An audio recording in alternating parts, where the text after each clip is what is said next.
Let's do an intro then. You know what the intro music sounds like, right? Dun, dun, dun, dun, dun. Grimm to the brim to the brim. I like that. Grimm to the brim. Good afternoon and welcome to Grimm to the Brim, a new podcast series in which we listen to the Grimm's fairy tales and have a laugh with myself, Davey Mustardface, and my lovely co-host, Kate Peanpots. and our newest host, Andy. Just Andy.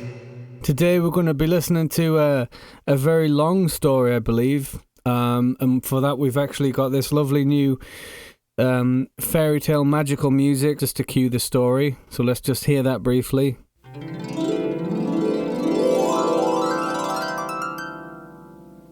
Very Ooh, magical. very magical. That. Let's crack on with what I believe is a very long story. It's not long. It's just not as short as the 4-line stories that I was reading last week, you know. The two sausages. Yeah, and the kid that got buried alive, and that was it. They brushed over that one. Yeah, they did, yeah. To be honest, I haven't even read the whole of this one. I just read, like, the first couple of paragraphs, and I thought, that sounds good. I think you're going to say I read the first couple of chapters and then I went to sleep. No, it's called The Three Army Surgeons. 3 army surgeons who were travelling around the world thought that they'd learned all there was to know about their profession. One day, they came to an inn where they wanted to spend the night, and the innkeeper asked them where they were coming from and where they were heading.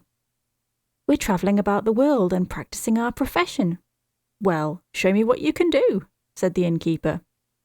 Then the first surgeon said he would cut off his own hand and put it back on again in the morning. The second said he would tear out his heart and put it back in place in the morning.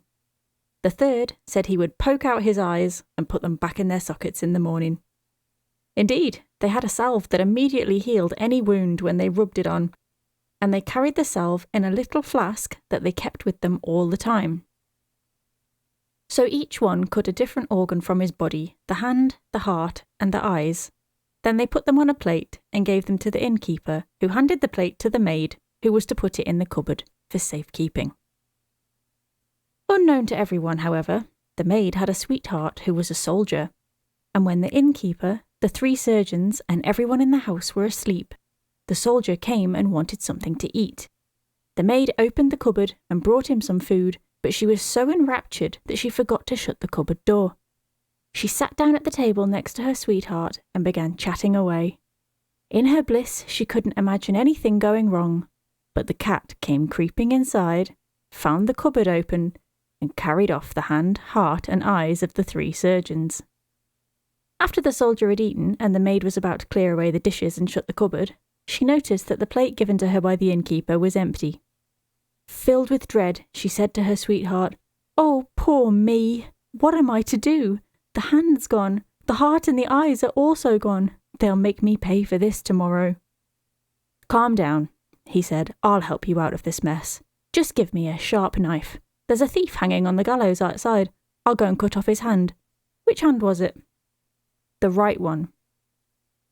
The maid gave him a sharp knife, and he went off to the gallows, cut the right hand from the poor sinner, and brought it to the maid. Then he grabbed a cat and poked its eyes out. Now only the heart was missing. "Haven't you just slaughtered a pig? Isn't the meat in the cellar?" "Yes," said the maid. "Well, that's perfect," said the soldier, who went and brought back the pig's heart. The maid put everything together on the plate and placed it back in the cupboard. After her lover departed, she calmly went to bed. In the morning, when the surgeons got up, they told the maid to fetch the plate with the hand, heart, and eyes. She brought it to them from the cupboard, and the first surgeon took the thief's hand and rubbed salve on it. Immediately, the hand grew back onto him. The second took the cat's eyes and put them into his sockets. The third put the pig's heart back into place.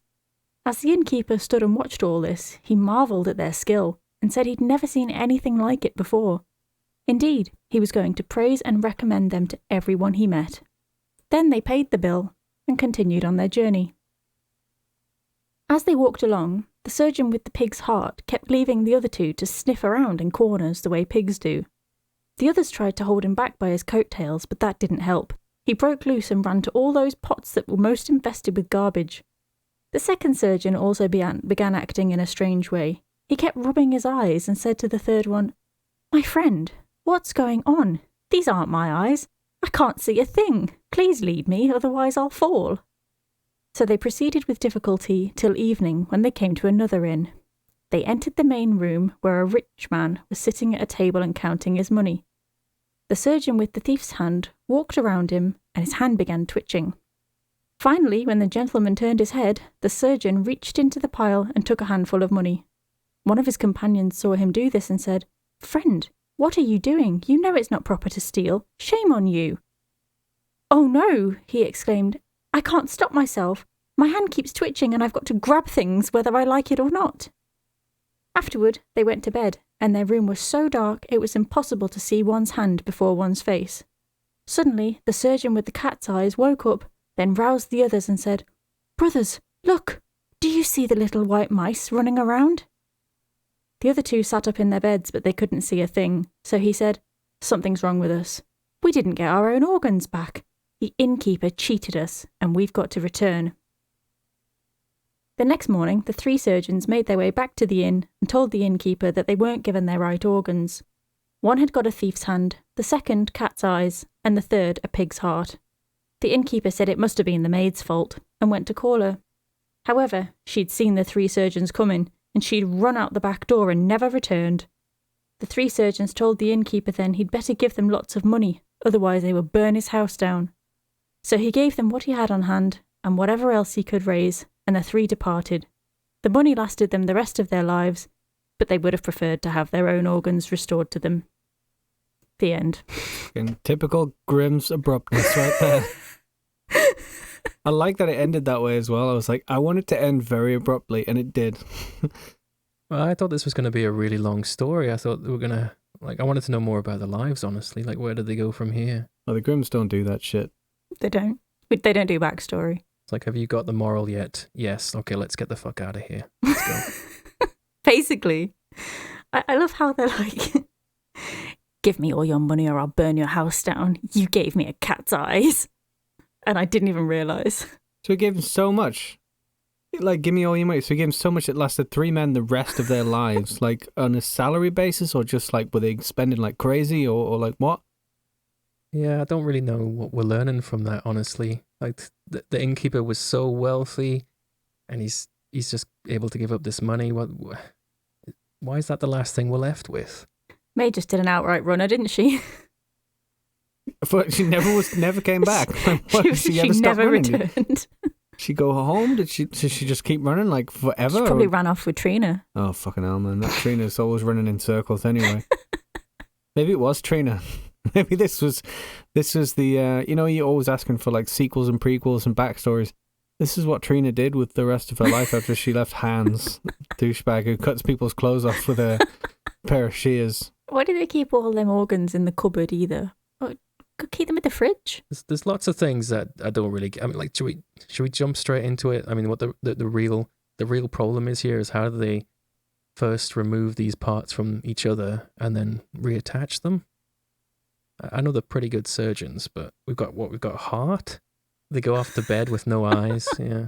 Well, that's okay. You can go to bed with no hand. You can go to bed with no eyes. You can't take your heart out and then just be like, "I'm off to bed now. I'll see you in 8 to 9 hours." Yeah, and especially how the innkeeper's just like, "Oh, that's interesting." He's not even that arsed by it. He's just like, "Yeah, great." Yeah, these are things that would take hours or at least a couple of minutes, right? They just seem to just lop them off. That's it, all sorted. One chop. He was just like, "I'm just going to recommend you all on TripAdvisor." These guys are great surgeons. That's just something I look for when I look for a hotel review. Do they have great surgeons, though? I don't know if I sort of feel they deserve this kind of crap. I mean, how stupid they have to be to... Like, I mean, this one guy gets his hand cut off and then reattaches the hand and doesn't recognize it's not his own hand. Like, I don't know how familiar you guys are with your own hands. Just take a moment and just look at your hands for a second. Surely you wouldn't start being a thief instantly because you've got a thief's hand. Like, there's some brain power toward that as well. It's not just like, oh, well, this like, remember that Simpsons episode where Homer gets like, what was it, like snake's hair? and he becomes like a murderer. But sometimes, only when he combs his hair a certain way. It's a bit like that. Giving someone a hand doesn't instantly turn them into a thief, right? I've never come across that. No, you wouldn't. Did he not look at both his hands at the same time, though? Well, you'd definitely compare the two, wouldn't you? Well, yeah. You're like, look, it looks just... Oh, hang on a minute. No, it's a totally different hand. I don't even think this is mine. It's unbelievable. This fairy tale's a bit far-fetched. I like the cat's eyes one. Like, there's no real downside to it. It's just he can see mice at night sometimes. But how harsh of the soldier? Like, he just grabbed a cat and poked its eyes out. Also, I like to think that my cats have slightly smaller eyes than I do, so this guy suddenly had really teeny eyes. Didn't really... The tiny eyes of a cat. You look a bit strange. There's just something up with you. When it was written, there was probably not that much understood about like how transplants would affect like people's lives. You know, like they think that people are literally just going to become pig-like or total thieves or literally become cats. Like I see mice in the night. Like that's my life now. I'm obsessed with mice. Like there's never been a transplant at the point when this was written, so they were purely just guessing. That's a good point. You know. I think that's correct. Yeah. Just trying to scare each other with the ideas of.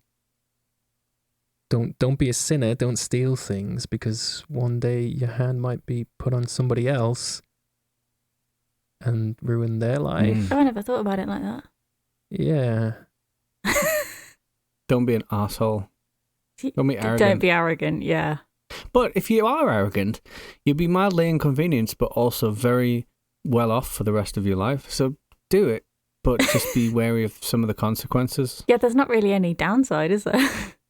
Like, imagine your hand is a bit different and sometimes you steal shit, but you're also never going to have to work again for the rest of your life. Like, think about it. Someone's put, like, how much money would that be now?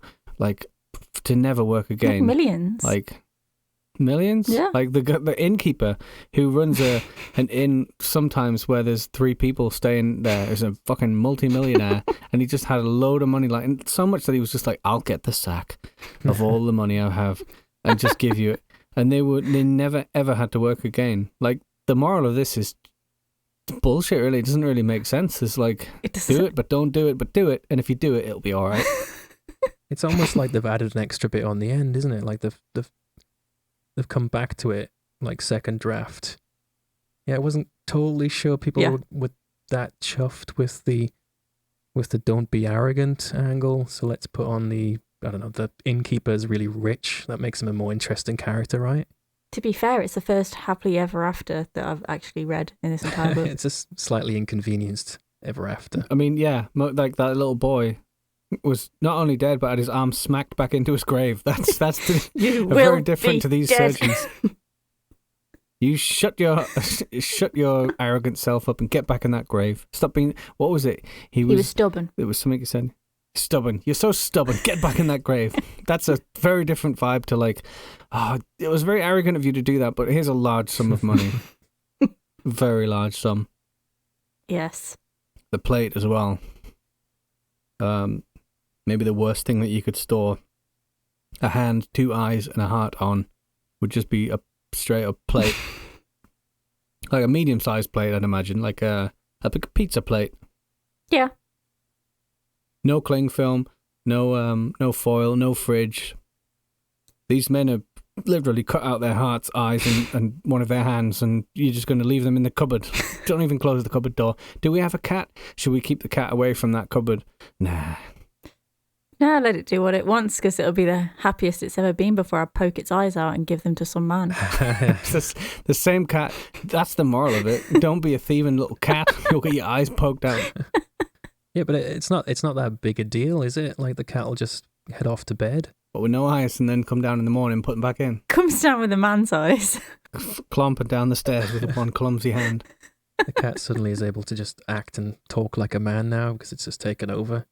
These eyes have just given it human-like qualities. I need to get a picture of a cat with a man's eyes. Why didn't he say no when they were like, I'm going to burn your entire inn down if you don't give us all your money? Why didn't he just say, how about this? Fuck off. Aren't you surgeons? Are you really going to burn down this entire establishment? What I mean. Go and get your pitchforks. What are some other hearts that could... Got to think of what the most bizarre one would be. Blue whale. He he went out into the night and came back with the heart of a blue whale on the back of a truck and left it in the cupboard for in the morning. And he just left the surgeon to it, like, go on then, go on. Yeah, he comes down in the morning and he just looks him dead in the eyes. On you go, lad. It must have swelled in the cupboard overnight. It's the size of the whole place. Get it in your chest. He's just cracking open his own ribs to put in this huge heart. So then he puts it back in. Somehow. He's a bit swollen. Maybe uses like some elastic bands to hold himself together. And what does he spend the rest of his life doing? Just like eating krill in the ocean. It wouldn't be a very funny ending, but you know. This makes his voice really deep, like a whale. And he has that he just talks like Dory in Finding Nemo, so just throughout the rest of his life, how are you? I'll burn this place to the ground. Can we think of better eyes that you could have? Like the cat one's a bit lame, really. Like it sort of woke him up in the night and he saw rats. Is that right? Or mice? And emu's eyes, they always look really surprised. It's a bit too mad, Kate. Take this seriously. Come on. I mentioned spiders, then I mentioned wasps. Wasps, I don't know how many they have. More than you would think. Like, it would be a little bit madder, you'd notice. But are those my eyes? They look like wasp eyes. Those are not the same eyes I left, surely. And his heart is very oversized. There wasn't much room left on the plate for any other kind of eyes, so they just had to put wasps on. Oh, those are not my eyes, surely. They were slightly bigger than that. So what would you have instead of a hand then? Just a bunch of bananas on the plate. Go on then. Put a banana where your heart was. Put 2 bananas in your eye holes. So do you want to do the reel to the Breal then, being as that was a long story? Yeah, let's have... Reel to the Breal. Wow. That was interesting. Can I hear it again? Okay, let's hear it again.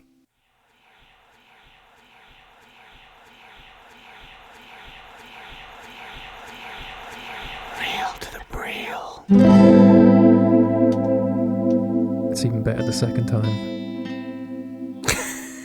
Anyway. Right. What's this part of the show about? So this is where we take a real life event that's happened to us in our lives and we write it in a Grimm's fairy tale style fashion. So, there was once a small but happy pack of wolves who decided to go on a picnic one day.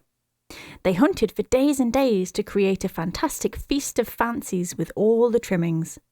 They deliberated on where they would hold this wonderful banquet, and finally came upon the idea of Cardigan Mill Valley, which they had heard was very popular among wolf tourists for its beautiful views and peaceful tranquility. They carefully packed their precious food and began on their exciting journey to find the perfect picnic spot. Mummy Wolf asked, "Where shall we place our delights?" And Daddy Wolf answered, "Over there, by those other wolves." The pack dragged over their cumbersome blankets and baskets and settled next to an obnoxiously loud pack. Before tucking into a cucumber sandwich, Mummy looked around and sighed. "This is not the place," she said, as a nearby alpha wolf chobbled down his steak chunks, strands of meat flaking off and landing on the family's faces. "Mummy, I have sinew in my eye," whined Baby Wolf as Mummy Wolf looked on angrily. "What about that quiet spot over there next to the fresh stream?" suggested Mummy Wolf, determined not to waste their food haul. They collected their precious goods and moved towards the sparkling stream. Mummy Wolf laid the tartan picnic blanket on the fresh green grass and opened the picnic basket to share out the food. Mummy Wolf had partaken of the grape juice in plentiful amount by this time and was merry. Every time Mummy Wolf leaned forward to sup from the grape bowl, she teetered ever so closer to the edge of the stream. After another 3 snoutfuls, she lost her footing and slid backwards, her paws clawing desperately at the stream bank. "Mummy! Oh no!" screamed Baby Wolf. Daddy Wolf snorted his grape juice and rolled around on the ground in hysterics, seemingly not worried about his dear wolf wife. Daddy Wolf's laughter came to an abrupt end when Mummy Wolf slipped away under the water, bobbing up desperately for air intermittently. The Daddy and Baby Wolf followed the stream, running alongside the bank until Mummy Wolf eventually got wedged in some twigs, allowing Daddy to bravely pull her up. The group looked around and noticed an empty plain with beautiful flowers, sunshine, and no other wolves to be seen. They laid out the feast again and began tucking in. Before long, a lone sheep wandered over, intrigued by the smell of fresh Greg's pasties and strawberries. The wolf family thought this quaint and happily gave the sheep some of their Walker's crisps. Daddy Wolf then proceeded to try and make the sheep do tricks using these crisps. But of course, this was to no avail, as a sheep is a dumb animal which cannot think for itself, unlike the clever wolf. Daddy Wolf became frustrated with the sheep's dire performance and began howling angrily. "Howie, man! I'm not giving up me crisps for now, pet!" Baby Wolf felt sorry for the poor sheep, giving it the last juicy strawberry from the punnet. The sheep grinned horribly, its mouth stained fresh with red juice. Or was it juice? Baby Wolf looked down at what he thought were strawberries and swiftly realised it was actually raw chunks of sheep meat. The sheep had a taste for blood. It began drooling and hoofing around the blanket, stubbornly implying it wanted more. Upon seeing its kin in distress, a horde of sheep began moving towards the pack of wolves, racing menacingly. The wolves panicked and began quickly packing up their picnic. Mummy Wolf determined not to leave anything behind, despite finding the entire situation hilarious due to the copious amounts of grapes she'd consumed. They ran and ran as fast as they could, strawberries disappearing behind them as they shot from the picnic baskets, the sheep heavily on their trail. The wolves had grown tired with their full bellies, and alas, could not keep up the speed needed to avoid this mutinous mutton crowd. The sheep swarmed the wolves, trampling them one by one, until the wolves are being decimated into nothingness, the muddy bog forming around their bodies, hiding them forever. "Oh look, what a lovely quiet picnic spot," chimed another wolf pack who'd just trotted down by the stream. I'm sure you can imagine how that turned out. The end. Wow, very good. They all died at the end. Did they become despondent? I think they probably were despondent as they were being trampled to death, yeah. I would be. Those sheep are vicious. Those wolves. Those wolves have been, completely dominated by the sheep. Yep. Sheep with a taste for steak. In this world, why are the wolves like so much more intelligent and like go on picnics, and the sheep kind of just eat grass and kick off? Was there a clever sheep in Little Red Riding Hood? Was the sheep in that? No, but there was a damn clever wolf. Yeah. He convinced a stupid little girl he was an old lady. And her grandma, no less. She should have been able to recognise. So humans exist in this world too. I don't know why I need to get these things straightened out before we go any further. Someone's making these pasties. Oh yeah, Greg's. There was some product placement in there, wasn't there? Greg's. So in the story, they got a taste for blood. You thought it was strawberries, but it was blood. Yeah. And then they... So what, they bit into somebody? I think probably the wolves would have had some kind of meat because they're carnivores in their picnic along with their... Maybe it was a Greg's steak pasty. And the... Steak bake. Steak bake, exactly. And that would turn a die-hard herbivore. It would turn a vegan sheep carnivore. They're pretty good. They are really good. So clearly the sheep just had a bit of that. This all happened before the vegan sausage roll thing that became part of Greg's menu. Yes. This was many years before that. It was all meat. Yeah. And it just turned them red and foaming at the mouth and... ravenous for wolf meat, yeah. Fucking hell, these wolves are bitches though, and these sheep are so vicious. It's like it's like the opposite of what you think sheep and wolves should behave like. Really, these wolves are running in fear from these vicious sheep. That's true. Yeah. I'm not being funny, but it's a Grimm's style to write it as you wouldn't expect that character or thing to act. Like you would never expect a sausage to own its own mansion. That's true. Yeah. I thought the wolves would eat the sheep. No, those wolves bitched out and ran off. Everybody has to die in the end. It's the rule. Did the sheep die? Yeah. The sheep were alright though, weren't they? No, I mean the main characters. The person who the story's about has to either become despondent and die or die horribly. Yeah, or a combination of things happened. Yeah, or just like narrowly escape gruesome death. Did I imagine that who got bit up? Who got snatched up? Who got snatched up? Who was the one with who's the blood that was on the sheep's mouth? I think it was the raw Greg's pasty. Oh, okay. The raw Greg's. Can I have a raw one, please? But I remember that being because of strawberries, which is a much more sweet and innocent reason for a sheep to have a red mouth. Is the strawberries thing that was part of the real life story event. Yes. Yeah. So in this instance, this was when my mum and dad and me and my sister decided to go for a picnic in Cardigan Mill Valley, and we found this perfect little picnic space. Everywhere was heaving. Everybody had the same idea. And then we found this one space opposite a stream. It was gorgeous and nobody was there. It was empty. And we were like, why is nobody sitting there? Look, we'll bagsy it. So we spread our picnic out and we sat down and we really started tucking away, and Mum was chugging the wine down quite copiously. And then we realised why nobody else was sat there was because a massive herd of sheep just came in our direction and stole all our food. I should add for clarity that they stole strawberries, which is why they had red mouths. I've never thought to have wine on a picnic, but it is a great idea. I'm going to try it one day. I mean, most picnic sets actually come with 2 plastic wine glasses. They do, yeah. So they kind of, they put that thought there for you. A little cup for the Scotch eggs. Scotch eggs also a staple. Got your little Scotch egg spoon. Not for these wolves. Straight up pasties, like a Greg's. sack of pasties. Some raw, some cooked. How many raw, how do you request that? Is it like you have to request it the day before? I want it blood red. I want it so that if a sheep was to take it, people would think that sheep had ravaged someone in my family. Maybe they just went to Greg's that morning, and because Greg's is like ran by wolves as well, and they were there's one wolf out the back wearing a hairnet and an apron, and its job is just to kill animals fresh, and then basically they strip the meat off while it's still bloody and dripping, and then somebody else just throws a bit of dough over it, and then the people that want it really, really fresh and raw just get it like that. It's raw dough as well. Wow, raw dough as well. I think I've been to this Greg's. Is this the Greg's in Sunderland? It's in Peterlee. Hashtag Wolf Greg's. Anything else you had on your picnic? Or was it just let's go to Greg's, let's go sit by a river kind of picnic? I don't actually think we went to Greg's, to be honest, because Oh, what the hell? Is any of this story true? yes, the video's on YouTube. The sheep are definitely a thing. I've never seen one. Yes, what? Are sheep's real? Yes. Sheep's real. Can confirm. I lived near Wales. And also, didn't you say Mammy Sheep fell into the river? No, Mammy Wolf fell into the river. I don't remember Mum falling into the stream. She might have done. It was maybe just a way of getting the wolves up to a nice little area where nobody else was, and they thought that they'd hit the jackpot, but it wasn't. It was the lair of murderous, bloodthirsty sheep. Always set up a barbed wire fence around your picnic. That's what I say. That's the moral of this Electric story. fence. Portable generator. If you can afford it, yeah. Only the best families have those. Yeah. From the car battery, though.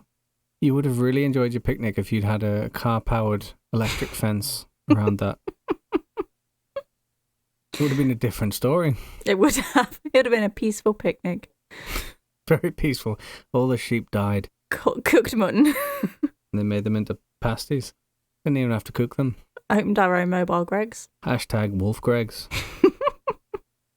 That's how you start a franchise. Yeah. In the 90s. So I think my favourite word this week was chobbled. And that's been a Grimm to the brim. Let's do it one more time, but in an Irish accent.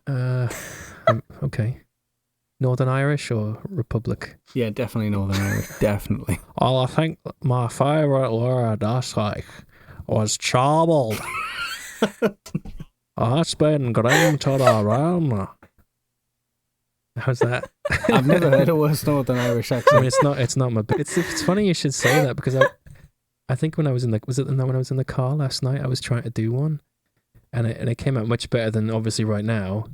But you know, when you're just driving and you start doing accents to yourself to pass the time, it was one of those. When we went to Belfast, we went to a car park and the guy in front of us was like, "We're just trying to get validated." That was the first experience of a genuine Northern Irish person.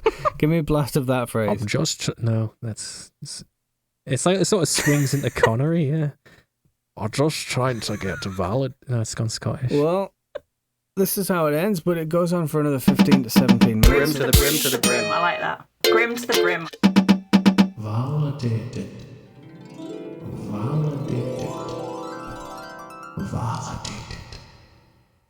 I'm just trying. No, can I just do Scottish instead? A special thanks goes out to Jen Burbeck for her excellent harp playing on this episode.